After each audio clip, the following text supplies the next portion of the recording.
Hi, welcome to a Physionic study analysis, detailed study analysis. I'm really excited for this video because this study is one that I'm going to have glowing remarks about. I'm going to build it up as this almost perfect, near unattainable study design. And then I'm going to introduce some sinister aspects that if you were to read the study abstract, if you were to read the summary of the study, if you were to go by the conclusions of what the researchers present, you would never catch some of the problems that I'm going to present to you. And they may blow your mind. I think this is an absolutely perfect example of why it's incredibly important to not just throw up reference numbers. All over YouTube, all over video platforms, articles, all over the internet in general, people cite their references, and I'm certainly not opposed to that by any means. I love that. That's exactly how we should be doing things. But this study will be a prime example of why you can't just cite references. You have to learn how to read literature. You have to learn how to interpret data. So I'm going to show you what on the surface and even several layers deeper, this study will come across as this incredible study. But with a little bit more, if we probe just a little bit more, we're going to see some things that are going to change our perspective. Hopefully I've intrigued you. So this study is looking at the effects that sucralose has, long-term consumption, high consumption, really high consumption of sucralose for a long period of time every day, how that affects glucose tolerance. So looking at insulin levels, HbA1c levels, blood glucose levels, obviously, C-peptide levels. I'll explain what that is as we get further into it. So seems pretty ordinary. Seems like it's going to tell us some great information, and it certainly will. And then I'm going to go into some of the mechanisms that they propose, and then I'm actually going to also go over 15 other studies in kind of a quick capture review, which is going to be exclusive to the Physionic Insiders. But that capture review has an added component to it that I'd like to point out as well, which is going to probably blow some people's minds as well. Okay, so a lot to get into. If you're not familiar with who I am, my name is Nicholas Verhoeven. I'm a PhD candidate in molecular medicine, and I read literature like this every week.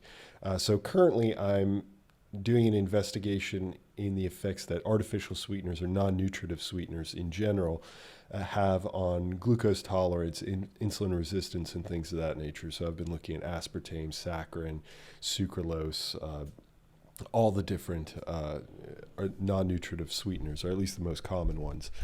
And this is one study of an investigation of many studies. So if you're interested in following along, then feel free to subscribe.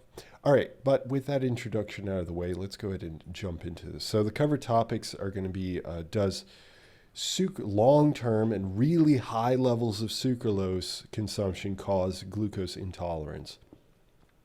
And then if you're part of my Physionic Insiders, then you'll also get access to the mechanism of action, or multiple mechanisms of action that the researchers point out. And then also, what do 15 other studies say that the researchers picked out and reviewed in quick order during this study, and a lot of added benefits as well. So if you're interested in accessing this, an ad-free version and the full version of this video that also includes these two questions, these two topics, then certainly subscribe to the Physionic Insiders. I'll have links that'll pop up and that you can click on and join. But if you're just interested in this question alone, as well as a little bit of added information, then let's go ahead and jump into it. Okay, so this particular study is called a 12-week randomized clinical trial investigating the potential for sucralose to affect glucose homeostasis. And this is the DOI number. Now, something that I found a little bit peculiar is the fact that they decided to submit this to this journal right here. That's why I added the journal here. So Regulatory Toxicology and Pharmacology. So the reason why I find that a little bit odd, not necessarily like a bad thing by any means, but odd, is that this is a pretty low impact journal at the time of this recording. So, and the sheer quality of this study would indicate to me that these individuals would want to publish this in something like Nutrients or Diabetes, journals that have certainly a higher impact factor. But maybe because, and I'm assuming here, maybe because of the non-novelty of this study, because there have been other studies on sucralose, they had to send it here. Not that this is a bad journal by any means. It's just that if you're going to put in so much effort into a study that truly, and I cannot say this enough, is so well done, that why wouldn't you apply to have it put in a higher impact journal? But whatever, I just wanted to point that out. All right, so how did they go about this? They recruited 47 men that were healthy, normal weight, around 28, 29 years old. I'll show you the actual data itself in just a little bit. And with these 47 men, they had 25, I believe. Let me check my notes real quick. 24 that were in the sucralose condition and 23 that were in the non-sucralose or placebo condition. And the placebo, I believe, consumes cellulose. So this is a non-nutritive substance. So it's essentially a condition where they are not consuming sucralose. That's the point. And the other group of men consume sucralose at an incredibly high amount. So 333 milligrams per day is a really, really high amount. Usually you'd be consuming like 40 milligrams, something like that, a day. And this equated to, if you were to adjust it, relatively speaking, it's about 13.2 milligrams per kilogram of weight per day. So that is a lot of sucralose. And they're consuming this every day for 12 weeks. So they have a 4-week run-in period where they come into the laboratory, the researchers take a bunch of measurements every week for those 4 weeks. Then they get split into sucralose or placebo. They're given pills. They don't know what's in each of the pills. So some of the individuals, like I said, got placebo. So those individuals do not know that they're consuming placebo, and the other group does not know that they're consuming sucralose, but they're supposed to consume, I believe, 3 pills a day, which equates to 333 milligrams per day. And they come into the lab every single week to get more measurements taken throughout these 12 weeks. So every week for 12 weeks, they had their blood taken, they had other health measures taken, just to track what happens over those 12 weeks. That is a lot of work to have these individuals continuously coming in and constantly getting blood work done just to have these results over the 12 weeks. That is a lot. And then they can tell, of course, over that time, the overall effect of how sucralose affects based on when they first started and then 12 weeks later. And then, of course, by comparison to the placebo, which are obviously going to be consuming placebo every day for those 12 weeks as well. Then they stop consuming each one, and they have a 4-week period where they've stopped consuming sucralose or placebo, and they take more measurements after the fact to see if there are any changes that come back down to baseline or whatever. There might be some changes. Okay, now another aspect about this is that this was done in a country where sucralose is not sold. So for sure, none of these individuals are consuming added sucralose. They're not consuming non-nutritive sweeteners on top of the sucralose that they're already consuming in this study. So this is kind of an ideal scenario for these individuals. Their nutrition was otherwise maintained, so no changes there. They just ate a normal balanced diet, including carbohydrates, proteins, fats, etc. And along with that, the researchers had 3 different methods. I mean, usually one is good enough, but they had 3 different methods by which they made sure that the sucralose condition was consuming sucralose. So they took urine samples along these 12 weeks and then measured how much sucralose was in their urine, because of course they have to dispose of it as well. And they found that it was 99% compliance across the board. There was always sucralose in the urine, and the placebo, of course, did not have sucralose in their urine.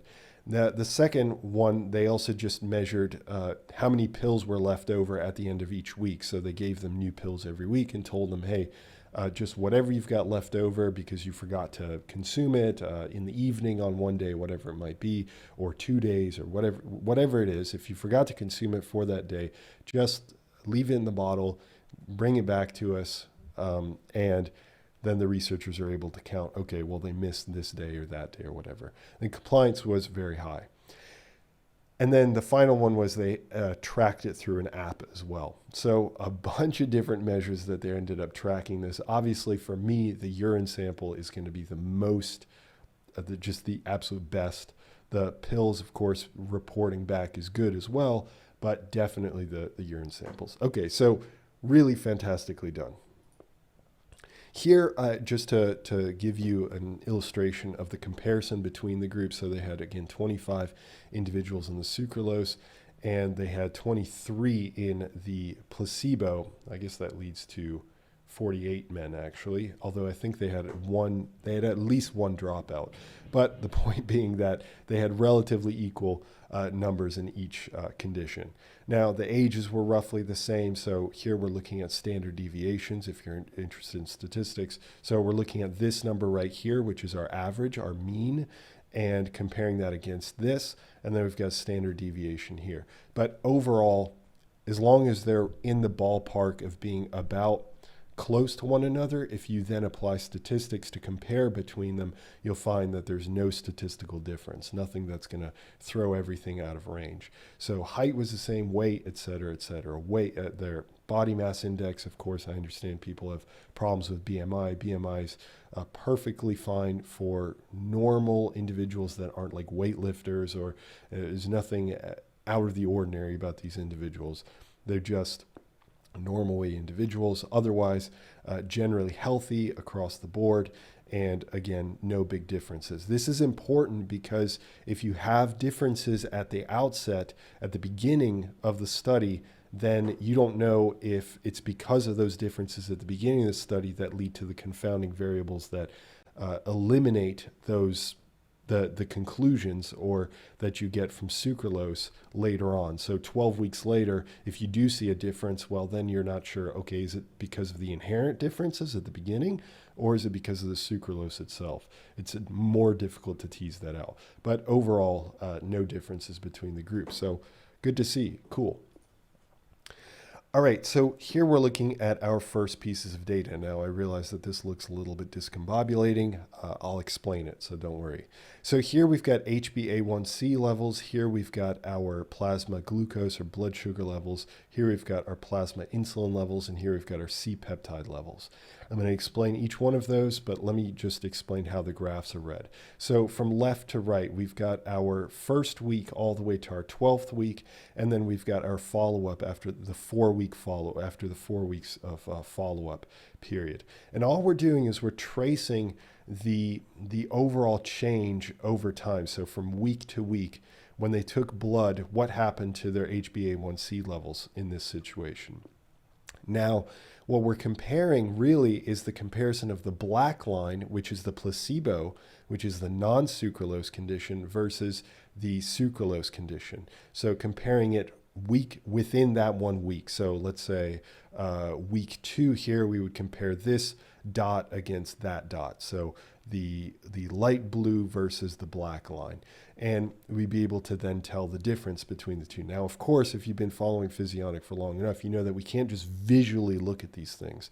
Visually, of course, it gives us some indication, but you also have to apply statistics. And statistically speaking, there were no differences across the board for the HbA1c levels. So what is HbA1c?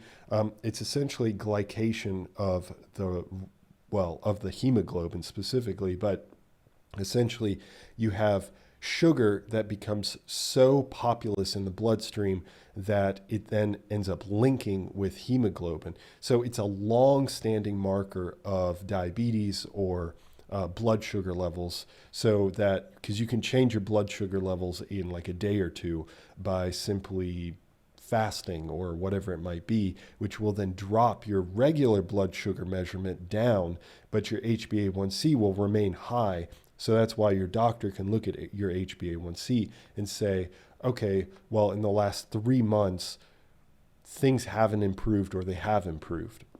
So it's a long-standing marker because it interlinks the sugar to the red blood cells, and the red blood cells get turned over every month to 3 months. So that's why it's a long-standing marker. But here we see that there are no differences. And I'm going to return to this in a little while, because this is where one of the problems is. Leave that there. Okay, so no differences for HbA1c. There's no differences for blood sugar levels. Again, you might be able to see some differences in terms of visually, but statistically speaking, no differences. And here we've got so blood sugar is just the regular blood sugar that I've got displayed here. You've got our insulin levels. Insulin levels, again, 0 differences. So statistically speaking, no differences. And then our C-peptide. So let me explain what C-peptide is. So when insulin is produced in your pancreas, what happens is you have a pre-insulin, you have a pro-insulin, and then you have the mature insulin molecule. Now, while I've got this cartoonish image of what insulin looks like, of a purple circle like a molecule with IN on it as in insulin, in reality, it looks a lot more like this. So this is the mature insulin molecule, and this is the pro-insulin molecule. So when insulin is produced, it gets produced into this pro-insulin molecule. Then from there, it is further enzymatically processed, meaning that you have a protein, an enzyme, that comes up to this pro-insulin or this immature insulin, and then cuts it, and then changes its shape so that it can then be secreted or released into the bloodstream. So what this enzyme does is it cuts this C chain out of the pro-insulin to create the mature insulin. So the mature insulin is missing the C-peptide. So this C-peptide then can be measured in the bloodstream, and again, this corroborates the insulin data, and there's no difference in C-peptide between placebo and sucralose. So all of this data indicates 0 differences. But let's look at another measure. So here they're looking at what's known as an oral glucose tolerance test. Again, if you've been following Physionic, you've probably seen a similar graphic like this before. This is a telltale sign of how your body regulates glucose levels. So if you consume sugar, then what happens once that sugar enters the bloodstream? And what they're looking at here is they're giving these individuals a cup that has 75 grams of sugar inside of it. And then they tell them, okay, consume it now. So they consume it, and then over time, from 0 minutes, 30 minutes, 60 minutes, 120 minutes, they measure what happens to the blood sugar levels and sometimes the insulin levels as well. So here they're looking at glucose levels or sugar levels. So then they end up measuring the intravenous levels of sugar. So of course, if you're going to be consuming 75 grams of sugar, then you're going to see a rise in sugar in the bloodstream. because that sugar goes into the mouth and goes into the intestines. The intestines then absorb that sugar, and that absorbed sugar goes into the bloodstream. Okay, so fair enough. Here we've got our measure at baseline. So this is before they were on sucralose or placebo. And they did this twice. That's why they've got two different measures. And then they've got it again at the 6-week mark and the 12-week mark. And then they've got it again after 4 weeks of stopping sucralose or placebo. So really the two that I'm most interested in is the baseline. Here we see that there are no differences. They're basically superimposed on top of one another. There's basically no differences between the groups, which is encouraging, because then whatever differences we do see 6 weeks later or 12 weeks later is because of sucralose. But when we look at the reaction, so we're trying to determine, is there more blood sugar? Is there lower blood sugar? What's going on? Are the cells able to take up the blood sugar and reduce this blood sugar back down to baseline levels after that 75-gram sugar introduction? And what we see is that, yeah, it certainly looks a little bit different from this condition, but overall, statistically, again, there's no difference in any of these. So if it's 6 weeks of sucralose or 12 weeks, this corroborates the data that we looked at here, here, and here. So let me go ahead and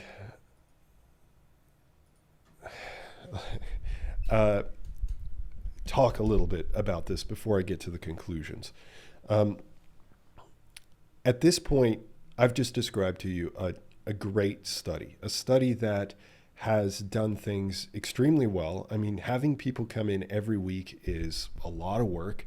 And think about the fact that you have to have 40-something people come in every week and constantly be taking blood measurements to do all of these analyses.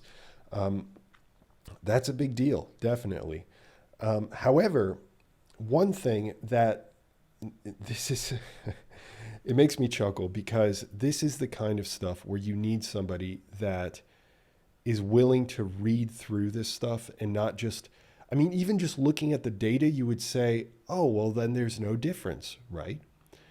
The problem is something that I'm improving on, and I'm not perfect at this yet, but I'm working, not that I'll ever be perfect, but I'm working towards another aspect of study analysis, which is statistics, biostatistics. And I find this area fascinating. I'm not a huge math person. Matter of fact, I would say I pretty much despise math. But statistics, I love statistics. It just clicks with me. I just get it. So the reason why I mentioned statistics is because this study was done, with most studies, the researchers are asked, okay, well, what were the statistical analyses that you used to do, as I mentioned multiple times? Well, we can't just look at it. We have to look at the statistical analysis. And the statistical analysis mentioned there were no differences between any of these conditions. Okay, great. So, but you have to set parameters. You have to set up like, okay, well, what is the statistical analysis that you're going to be doing? Because if you use an improper statistical analysis, then you're going to get improper results. You're going to get an improper interpretation of the data. So what they do is they run what's called a power analysis. A power analysis is a way to essentially give the study enough strength to, after you've collected the data, will you be able to tell a difference if there is a difference? So can you accurately determine if there's a difference, if there actually is a difference? Will you be able to tease that out? So they have their power at 90%. The standard is usually around 80%. So they actually have their power higher than the standard. Pretty cool, pretty good. Okay, but they've set their power at 90% to detect a 50% difference. Okay, so they have a high power, so that's great. But the power is set to that level to detect a 50% difference. So there would have to be a huge effect to be able to tell the difference between these conditions. Okay, so what are the odds that sucralose is going to lead to a 50% difference in any of these measures? I would venture it's highly, highly unlikely that you would see a 50% difference or greater with sucralose consumption. So that is a huge detractor from this study. However, taking it a step further, they end up, I'm looking at my notes here, they end up doing a power analysis at 80% to detect a 20% difference, and they also indicate that there's no statistically significant differences. But still, a 20% difference is still a sizable difference. Now, that's certainly better than 50%, and it's possible you might still be able to detect a difference at 20% difference, but I still find it unlikely. So let me cut back to a point that I briefly mentioned, that I was going to come back here. So if we come back here, and let me throw myself up here. If we come back here, these are markers, these lines. I know this is messy, but the dot here is the mean or the average. So we're comparing the dot, the black dot here versus the white blue dot here, which is the mean seems to be going down for the sucralose condition, and it seems to increase a little bit for the placebo. But again, statistically speaking, there was no difference. Now, of course, we just discussed how there might not be a difference because of the study being powered to detect huge differences and not being powered to detect smaller differences. So it might have been able to detect a difference if this dot had been up here and this dot had been down here, or if this dot had stayed where it was and this dot had increased all the way up to 0.2 here, then maybe there would have been, they would have been able to tease out a difference. But as it stands, they weren't able to tell the difference. Okay, fine. Let's put that aside for a second. The other thing is that these lines, what are these lines? These lines are standard deviation, meaning that they tell the spread of the data. So they also contribute to the certainty of the statistics. They speak to the certainty that the average that you're getting here is accurate, is true to the population average. I'm getting way into statistics here, so I please excuse me. I apologize, but this is sort of the point for these kinds of detailed analyses. The point is, the kind of big picture here is that these lines indicate the amount of spread of the data. So if you have, let's say, to explain that a little bit further, let's look at this black line. Let's say you have like 6 people that have 0.8. Like you've got a lot of people that are in the 0.8 range. Then you have some people that are in the negative 0.7 range or something along those lines. That's a huge difference between those. So because of that huge difference, you have a huge standard deviation. So you have a lot of variability between each individual. Like you'll have some people that are way up, you'll have some people that are way down, but all in all, if you take all those numbers together and crunch them together into a single point, that's what this point indicates, this average. But these lines give us added information of how uncertain or how much spread there is in the data. Hopefully I'm getting that across. Now, if we look at these are huge. The spread is massive on these data points, especially if you're looking at something like the insulin levels here, or look at the C-peptide. Look at this one. Just look at that. It's huge. It's absolutely massive. There's some down at 0.1, negative 0.15, all the way up to 0.2. I mean, we're talking huge differences here. So there's what that tells me, not that there's anything fishy going on necessarily, but what it tells me is that there may be a subpopulation of individuals that do experience a change and other people that may not experience a change.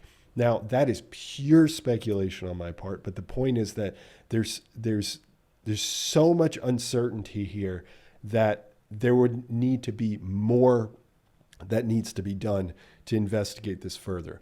Now, one last thing that I really wanted to touch on, that if you've been following Physionic recently, I've started adding who funded this study, okay? And I'm not at all a conspiracy person. I actually find these individuals, if I'm completely honest with you, a little bit annoying because they invalidate studies simply because of the funding, even though they have no understanding of how funding works, the regulations that are in place and whatnot. I'm not saying that that can't play a factor, that absolutely can, but I just don't like the idea of just dismissing every study because of funding. It's a lazy approach and it's not critical thinking. I don't espouse it, okay? But I would like to mention this time around, and just like I will for the future, that this study was actually funded by a nutrition company. So an industry funding. This was all the researchers were employees of a nutrition company, either directly, as in they were in the company doing the research, or they were consulting. So some of these individuals, the Department of Medicine, Division of Endocrinology, Columbia University, so some of them were part of universities, which is perfectly fine, but they were consultants. So they were being paid as consultants on this study. So this was not independent public funding. This was not funding from the NIH or the National Science Foundation or something, or some sort of foundation that is a nonprofit, something along those lines. So this was completely funded by a nutrition company or nutraceuticals kind of company. So that alone to me does not eliminate a study, and I'm still certainly going to consider what we have here, but I wouldn't just base my life based off of this single study after I've presented some of the issues that I'm seeing here. So, of course, I'm going to be covering many more studies, and then I'm just going to group this in, and it'll get watered down by all the other studies, and we'll see what the overall effect is. But some things to consider. All right, so here we are, high dose. So after all the information I've given you and some qualifying information. So if you've skipped to this point, certainly go back and listen to what I've said, because there's some qualifying information here, strong qualifying information here. High dose sucralose has no negative glucose tolerance effect after long-term use, especially with really, really high doses. So the next questions that we're going to be answering is, what is the mechanism by which non-nutritive sweeteners, in this situation sucralose, have their effects, or has its effect in this situation? And what do the 15 other studies have to say that the researchers point out?